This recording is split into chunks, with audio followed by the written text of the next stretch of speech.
Good day everyone. Today we will be talking about making effective presentations, and I would be using English as the primary language. After this session, I believe you will be able to develop better presentations, deliver them more confidently with more enthusiasm, handle the question answer sessions in a better manner. And I will be talking about the tips and tricks from my experience and from the experience of so many other people that I have seen presenting, and from their experience how to do these three things better. What is a presentation? Presentation, we should take every presentation as a communication. We are trying to communicate to our audience on a topic. It can be form of a demonstration. A demonstration can be done using some objects. It can be in form of a lecture. You've seen a lot of lectures, a speech, and a training session like this. It can be group or individual. A lot of times we have group presentations, and I will be talking about group presentation protocols also, wherein especially when it is a multi-departmental topic, we have to involve different department people to make a presentation. It can be individual presentation also, like the one that we are doing today. Nowadays, presentation involves use of a lot of visual aids. Primarily, there are few objectives of the presentation. Any presentation that is being done, it can be to persuade people about anything, like persuade a manager giving a presentation to the higher management or the board, to persuade them to allow for certain project or to give some budget grants for some work, or a marketing person making a presentation to a client so that to make a sales pitch. So it is all persuasion. If you just sit back and think, you will find that most of the business presentations are persuading the audience to get them to do what the presenter wants. It can be about informing. A lot of time we try to inform the audience about some, like in government we want to inform them about our new policies, about services, inform them about the security protocols, inform the audience about the safety, lot of things. It can be to inspire them to do something, the audience can be fun. But in the business scenario that we are in, the organizational context we are dealing, it is mostly about persuasion or inform. Why are the presentation skills important? Somebody can say that I am good at my work. Why should I even worry about presentation skills? Let my work speak for myself. No, presentation skills are very important, because if you want to achieve something, you need to communicate effectively. Communication is important, and as I told you, presentation is basically a communication. So it is critical for individual success. If an individual can present his work, present what the individual wants to do, present what he has done, then the chances of his success is more there. So, and organization's success is in turn linked with the individual's success. So it is critical, presentation skills. It has been seen nowadays, a lot of decisions are being taken over presentation. You would have seen, if working within railways, you would have seen that a lot of decisions are now being done during the review presentations. Whenever higher management is taking a review presentation for from the different departments or the different units working under them, a lot of critical decisions are taken. So if you are not able to present your case properly there, the decision can be different. It might be not what you would want it to be. So if you have, when we have seen that presentation skills are so important for the individual success and the organization success, if you are not very comfortable with making presentations, you will see a lot of time people are stressed out. Oh, I have a presentation after 15 days or a 1 week's time. And you would see the whole office being involved in preparing the presentation. Everybody has left all the other works and they are prepared because we are not confident about our presentation skills. So we are not only stressing ourselves, we are stressing the team that is working under us. And if you are good at presentation skills, as we will discuss some of the tips and tricks as we go forward in this session, we will be able to manage our time more effectively.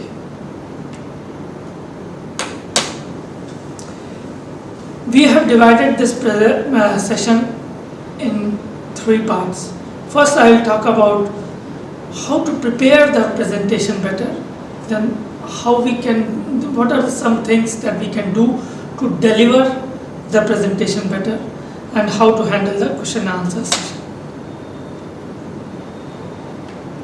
Coming to the preparation phase, what we have seen mostly that whenever somebody is asked to make a presentation after say 10 days, the person starts the Microsoft PowerPoint or whatever software they are using and start making the PPT. But before you get to that point, there are some things that I suggest that you should know. What is the first thing? Know your topic. When I say know your topic, it's not that knowing the subject of the topic, subject tagline of your presentation.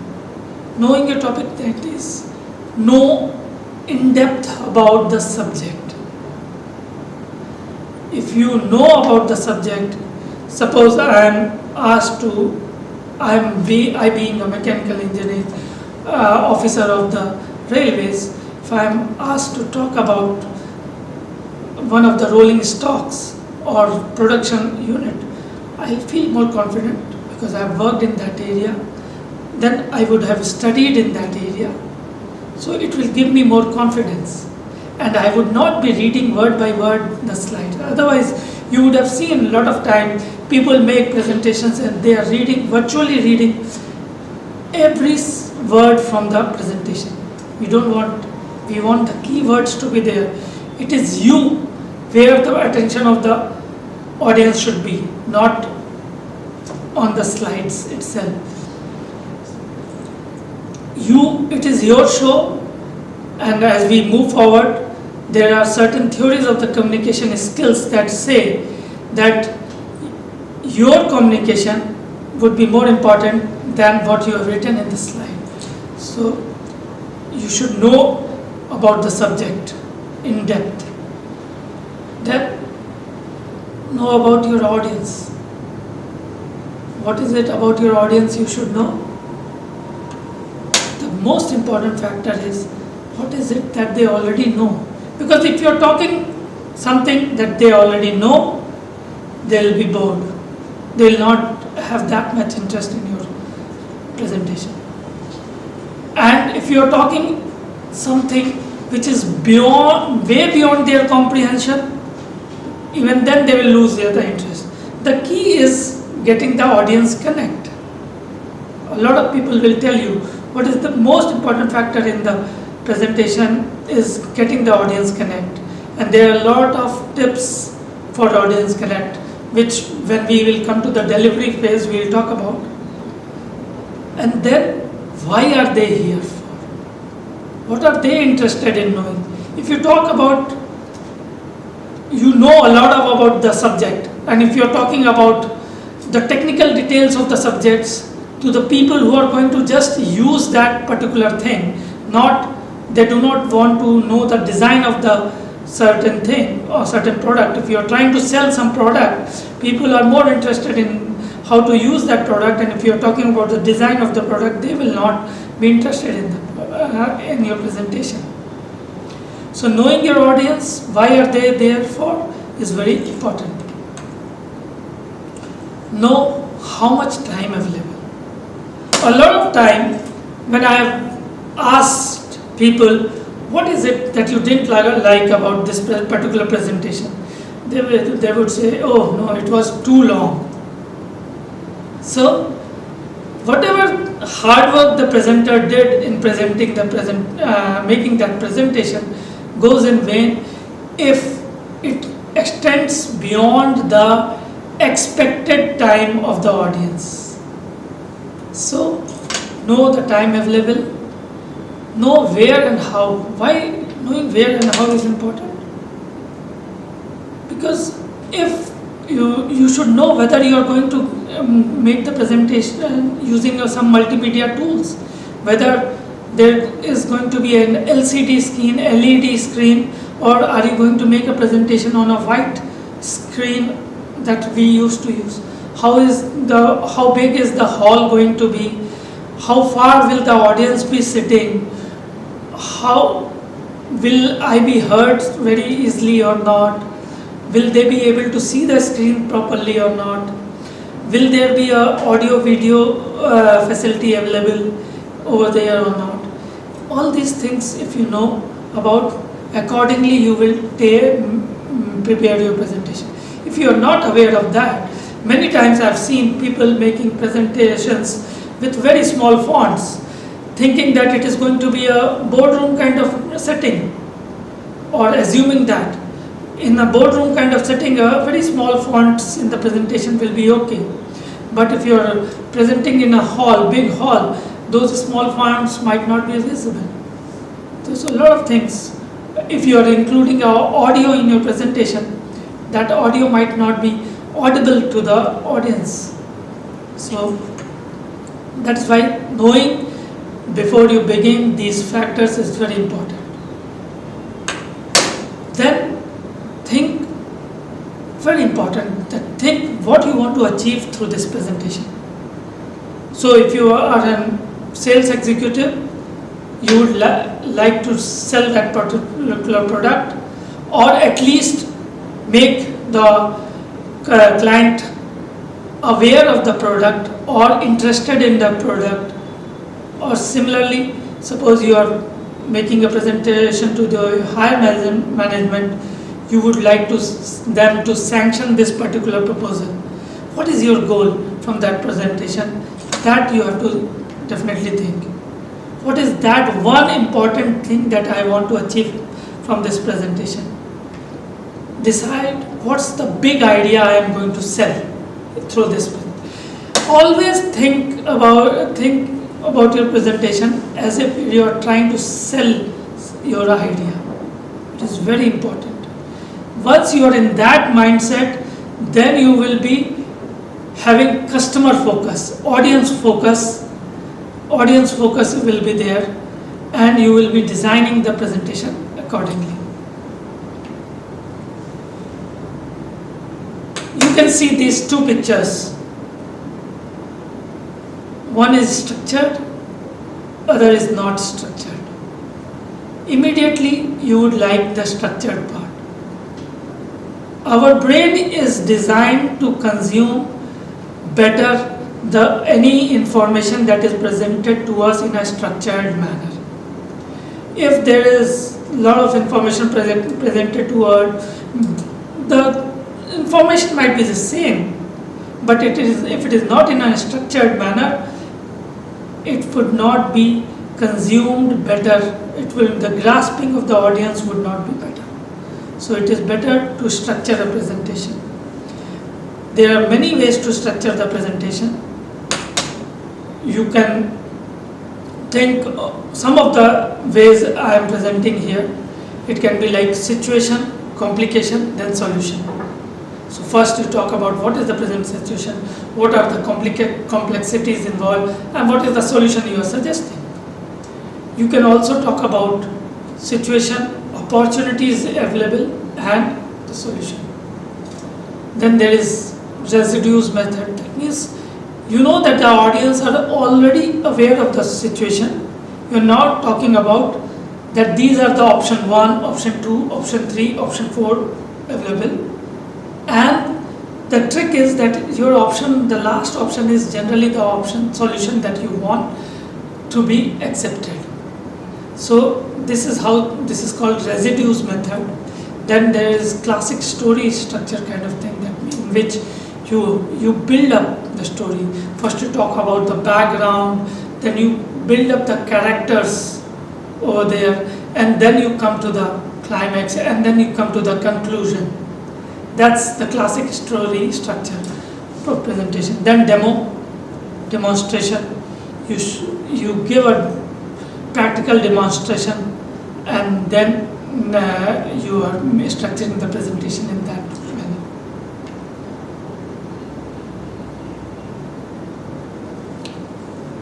Once you have decided on you know your audience, you have decided on your goal, you have decided on your structure, then you should start gathering material based on your goal, based on your audience. You see now, your efforts have reduced already.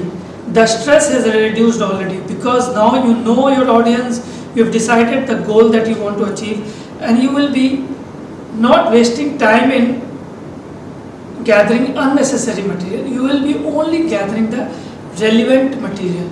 Otherwise, mostly we see that we waste a lot of time in gathering a lot of data about this also, this also, this also, this also, and then we start trying to structure them and adjust them in the presentation. No, what you have to do is gather relevant to the point and the goal-oriented data, and try to be visual, as visual you can, because as they say, and it's a cliche, a picture speaks more than 1,000 words. And now I'll be sharing some more tips about the preparation phase, themes, designs. We mostly think that choosing the theme or the design should be the last part in our presentation. We see to it as a beautification exercise. But I would suggest and recommend that we should choose it upfront, because when we do it, choose the design later on, there is a lot of rework that has to be done. We have to realign a lot of things. We will find that many times that some of our fonts are not visible, some of the pictures that we have used have shifted, some of the fonts have become bigger, some have become, all the alignment has gone haywire. So if we choose the design beforehand, all this rework time and the tension at the last moment is reduced. So choose it in the very beginning, your efforts would be reduced.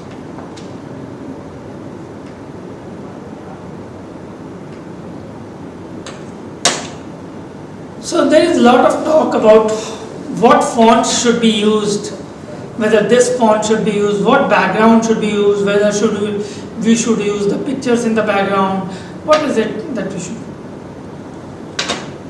The key is that whatever you do, it should be visible to the audience. If you have made a lot of artistic effort, but if it is not visible to the audience, your efforts are wasted. So use high contrast, especially in a large hall or a bigger room setting. Please use high contrasts, because it will, then the fonts would be visible. Avoid too many colors, because then for each color you will have to think about what background, what color of the font should be there so that it is visible.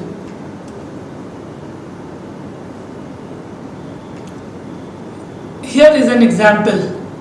You can see the first sentence is visible, the second sentence, because of the poor color choice, is not visible. Suppose we have too many colors in the background, the same sentence might not, some of the words of the same sentence would not be visible.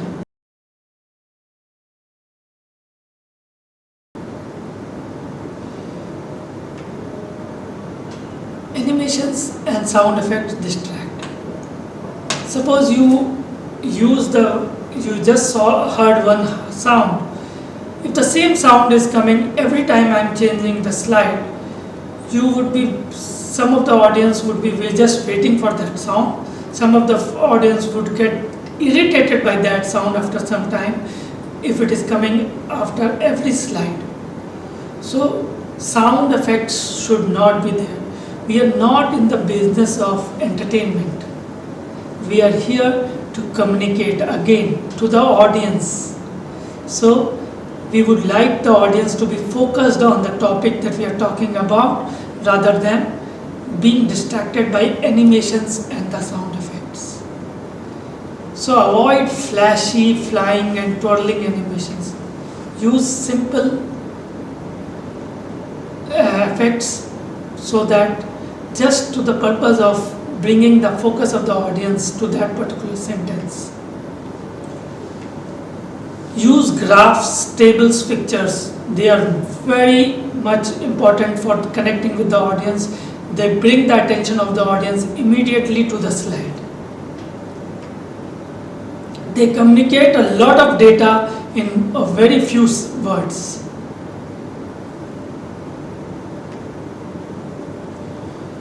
You can use bullet points or you can use text boxes like the one I have shown in this particular slide.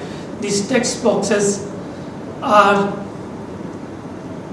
there so that you can organize them better in a more flexible manner than the bullet points. Sometimes you get constrained because of the bullet points. Use bullet points or you can use text boxes. But do not fill your whole slide with too many bullet points. Why I am saying so? Because too many bullet points will look like a book that somebody is reading. So again the focus will shift from you to the slide. They will be busy reading the slide and not listening to you. So you have to decide what you want. Then you will have to pause and let people read what is written. And too many bullet points, if are there, the audience will feel that you are asking them to do a lot of work. It will be tedious task for them. So use fewer bullet points per slide. So here is an example I have shown how the same information about that the presenter wants to tell, same information can be shared in a better manner using graph. Immediately the person would come to know that ABC company's average fleet age is higher than the industry average. But if a graph is like this, are you able to make a sense out of it? So you do not want your audience to become to deal with too complicated graphs during the presentation. It is not a book that they are reading where they have ample time at their hand to make a sense of your graph. So it has to be a simple graph, not a too complicated graph like this one. Here the presenter is trying to give too much information in one slide.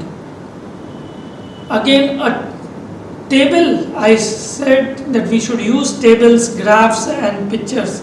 But a table like this is not making any sense. It is just a data. Here you are in a time crunch scenario. Always in a presentation you will find that the time is limited. So instead of the same table, if somebody would have used this graph and given the message that the lead time is decreasing over the year, the same thing is being told. Another tip that I want to share with you is, and this is very important, because a lot of times I've seen this happening. Please do not make any spelling mistake, whether you are making a presentation in Hindi or English. No spelling mistake, no grammar mistake. Why you would say that this is not a language class we are going to take? Well, I'm just talking about my presentation. Why should we worry about it? Because it reduces the presenter's credibility. The moment I see a spelling mistake, my rating of the presenter in my subconscious mind goes down. So I will not be taking seriously whatever he is or she is talking about. And as I told you in the very beginning, we are trying to persuade our audience to do something or about something. So if my credibility has reduced because of some spelling or grammatical error, then the job to persuade them will become even more difficult.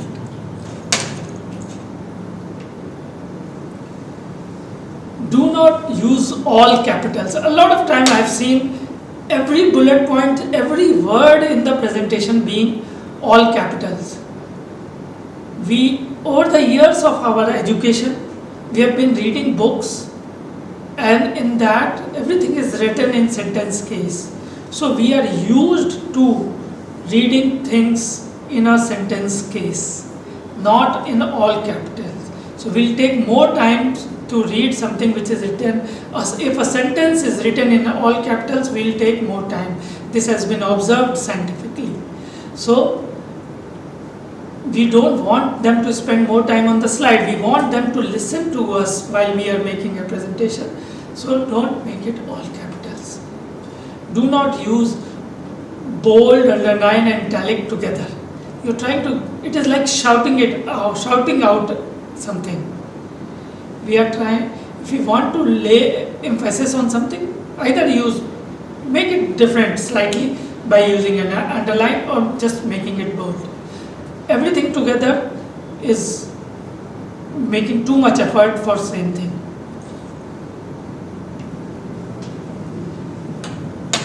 One idea per slide, and if possible, write that idea on the top or at the bottom distinctively. One idea per slide, immediately the audience would see, okay, this is what, in this particular slide, this is what the presenter wants to say. Too many ideas per slide, like that graph I showed you, confuses and your communication becomes more difficult. So audience focus, again audience focus is very important. Reduce number of words per screen, per sentence, per bullet, so that audience has to consume less in the less time. Now I will show you some of the examples of PPT mistakes. You can see this particular slide. It is too many words per bullet point. Too much data, too much text in one slide. And it is like a book that our audience has to read. Then you will have to keep quiet and give them some time to read this if you want to communicate, really want to communicate about it. Here you can see the slide has too many colors, the color contrast is not good, the slide has not been aligned properly, some of the text is not available visible to the audience, so it is off-putting, not liked by the audience. So these are some of the instructions that we see pasted on in the coaches of the trains. There is nothing much wrong with these instructions. These are all visual and they are all going to attract the attention, they are communicating the message. But I personally believe we could have improved on this. One of the things is that, like, we want that the bio toilets, people should not throw something in that. If we add a word in it, what is the effect of throwing something in the toilet? That means it gets choked. So if we highlight on that if you throw something, it gets choked, and then as a consumer, customer, passenger, you would be the person facing the difficulty. So that would, so audience focus in any kind of presentation, any kind of communication is important. Now we will go to an example of how we can make some improvement in the presentation. I will switch to another presentation in this case. Here is a text, or here is the information that you want to present. As you can see, it is full of text, and again it has got all those mistakes that we were talking about.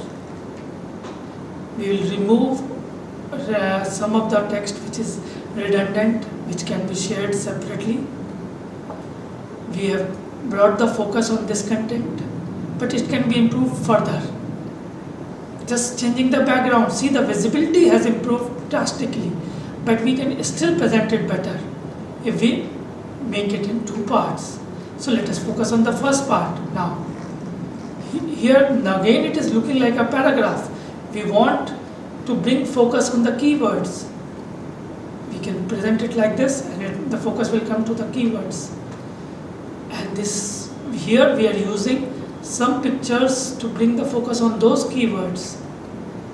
And now we are using some contrast to further improve. So the same presentation can be up to this level.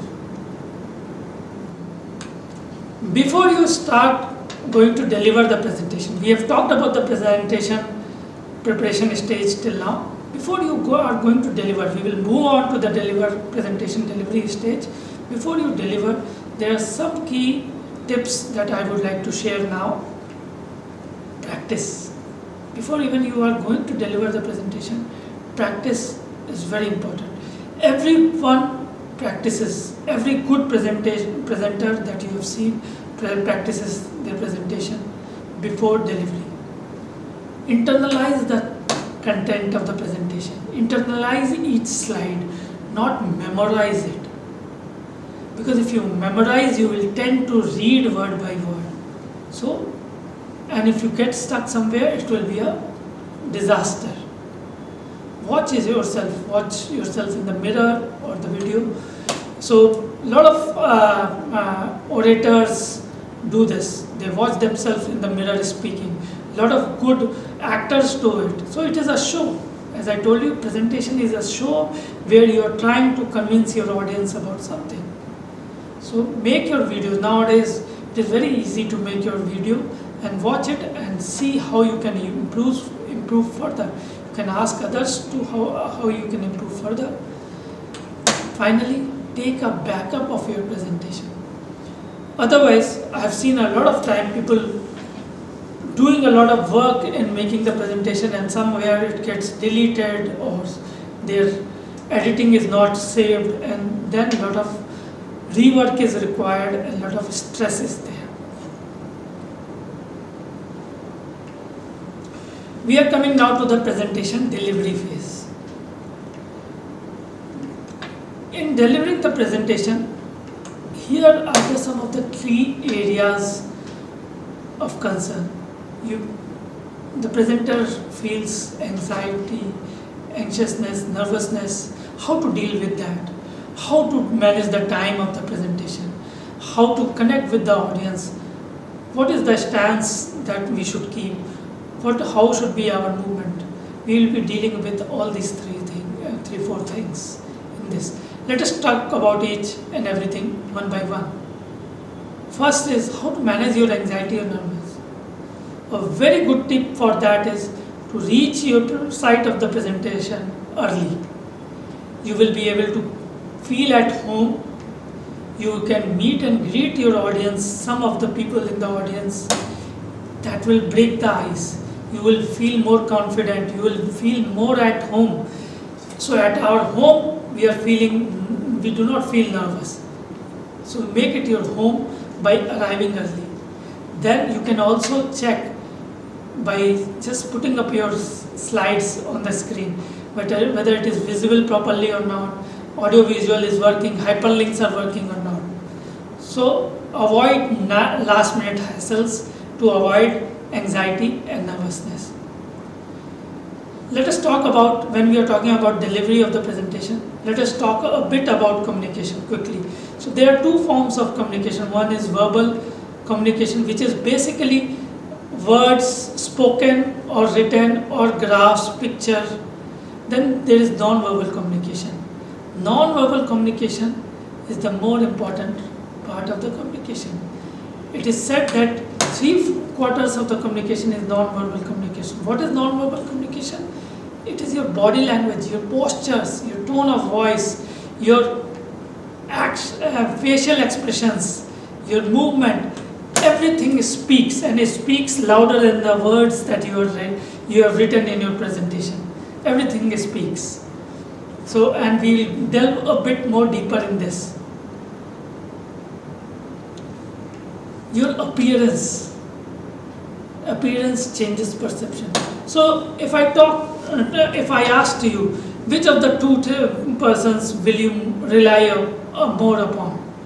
Obviously you will be saying the person on the left of the screen, although they are the same person, they are the same people, but you will, just because of the appearance, you are saying that you will trust the left person on the left more. So appearance changes perception. It is how we are hardwired in our brain. So if the audience is going to perceive things in a certain manner, and if you want to convince audience about something, use your appearance as your tool to convince them about something, not make it difficult for you. So use your appearance, not make it more difficult. So similarly, person in the lady in the left, you will feel that her business idea is better than the one on the right.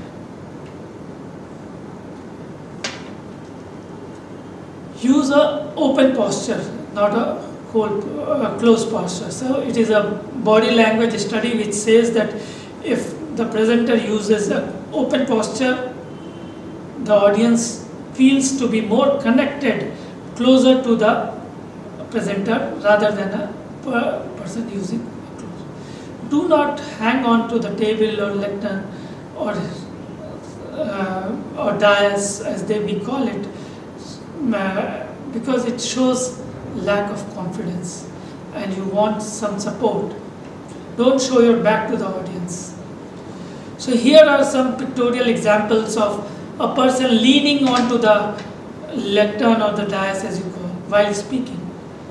That is something you are obstructing yourself from the audience.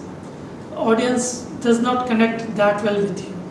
But while the bottom two pictures, if you see on this screen, this is an open posture. They are trying to connect better with the audience. Some other stance that you should not use while presenting: don't stand like that.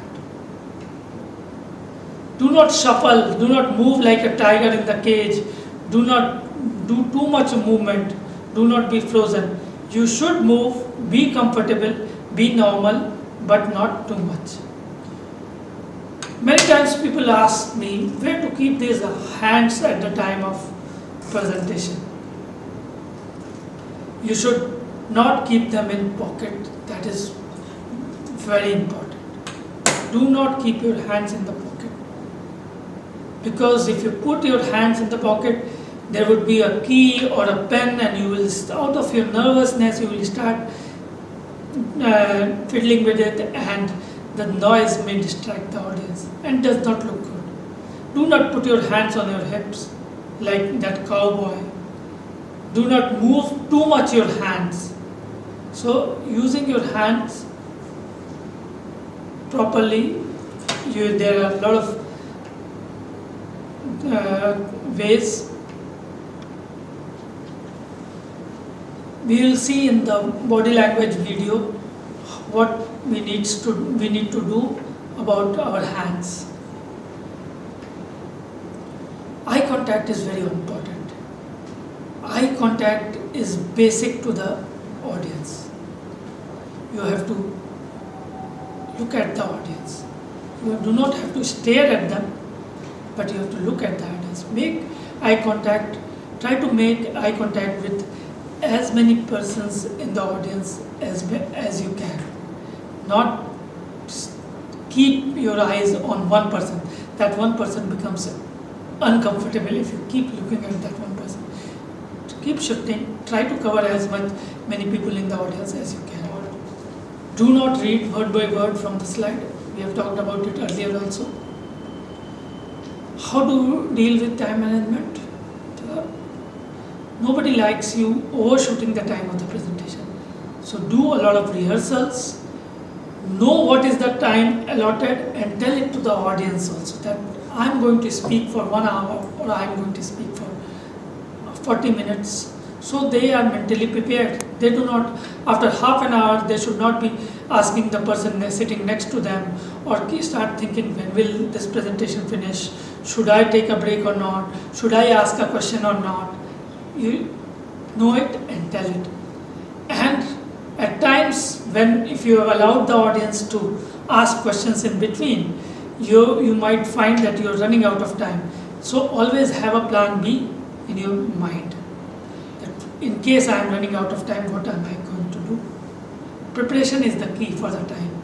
You can use handouts and that can save time. That you can say, so this I am skipping or this I am not going into deeper because this is there in the handout that has been given to you. Allow some time for questions. Always keep some time for questions at the end of your presentation or buffer it within your presentation. Coming to the last part of our session, that is how to deal with the question and answers in the session.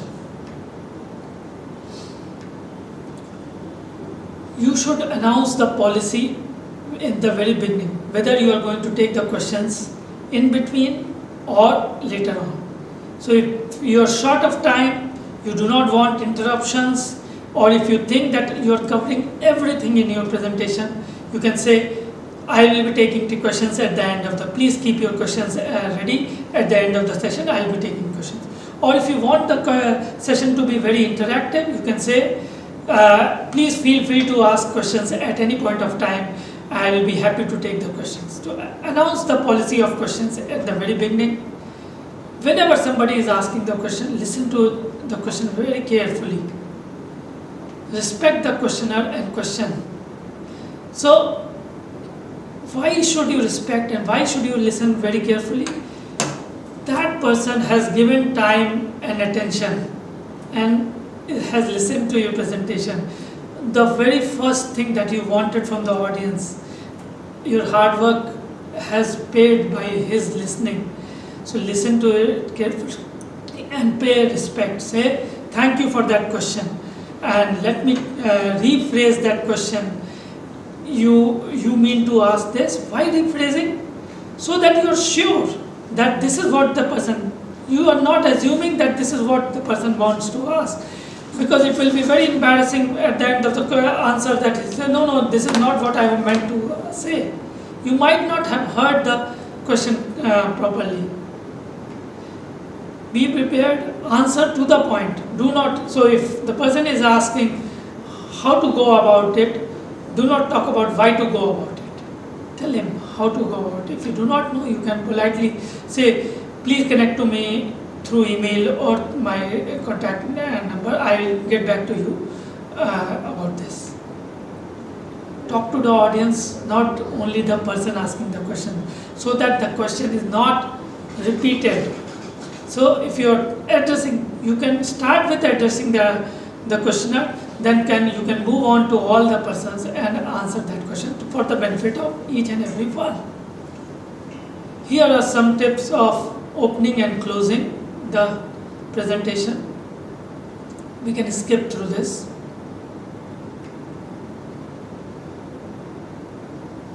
Online presentations have become very important and have become part and parcel of our life. Please remember, over there also your appearance matters. You should not be casually dressed. We would have seen a lot of videos circulating around where people were not dressed properly during the online presentation. The background was disturbing the audience. In the background, some cat or the child or the kid was playing around. So that has distracted the audience. You are there to capture the audience, not your background. So the light should be proper on your face. It is like a show. It's like you are on the camera. So lights should be proper. Your voice should be properly reaching. It must be being recorded properly. You should be aware of the software that you are going to use.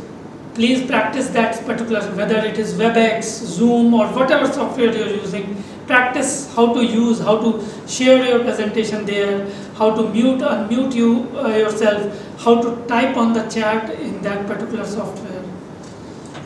Check whether you are being heard and whether if they are talking to you, you can listen to them properly. Interaction is very much possible in the online presentation. Now a lot of tools are available where you can do all the interaction you can ask questions, you can take a poll, you can use Mentimeters and those kind of softwares to take in the online presentation. Group presentation, please introduce every member of the group. Don't be selfish and introduce yourself only. Introduce the structure of the presentation, that this is the part I will be dealing with, this is the part my colleague will be dealing, this is the part somebody else will be dealing with. Then there should be a smooth handing over and taking over. That I have talked about this. Now to talk about how we are going to go about, I will call my friend X, and then the friend X will come over. It should not be abrupt. Rehearse as a group, not only as an individual. At least 1 or 2 rehearsals as a group, because it is a coordinated effort that should be there to get the desired effect that you want. Do not block the view of the screen. A lot of time I have seen that if there is a group presentation, those who are not speaking, they stand in front of the screen. The screen is not visible, the matter is not visible, then it looks untidy, it looks that you are not concerned about the audience, you are not prepared. Smile, always smile. It tells that you are very excited about that particular topic. So if you are there to convince something about your subject matter, if you are not excited, forget it. Your audience is not going to be excited.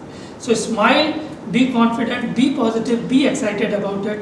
Your presentation delivery will be better, your audience connect will be better. You will be able to achieve the objectives more likely. If you are sincere about it, it will be seen, it will be perceived, whether you are online or offline, by the audience. Thank you. That is all. Here is my email ID. You can connect with me if you have any other further queries about how to make and deliver effective presentation. Thank you.